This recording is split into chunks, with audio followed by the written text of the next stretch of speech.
We guide you through how to unhide comments on Instagram. So the first thing you need to do is to open your Instagram app and go to your profile, then tap the three lines on the top right corner to access your settings. From there, scroll down and select Settings and Privacy. Next, find and tap on Hidden Words under the How Others Can Interact with You section. This is where Instagram automatically filters or hides comments it considers offensive or based on your custom word list.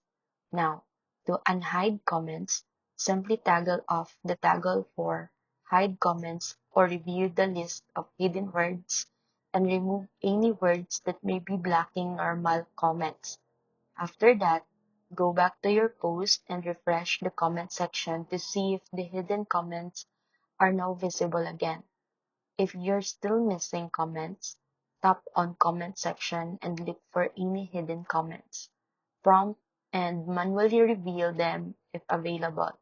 Also make sure you didn't restrict or block the user because that can also hide their comments.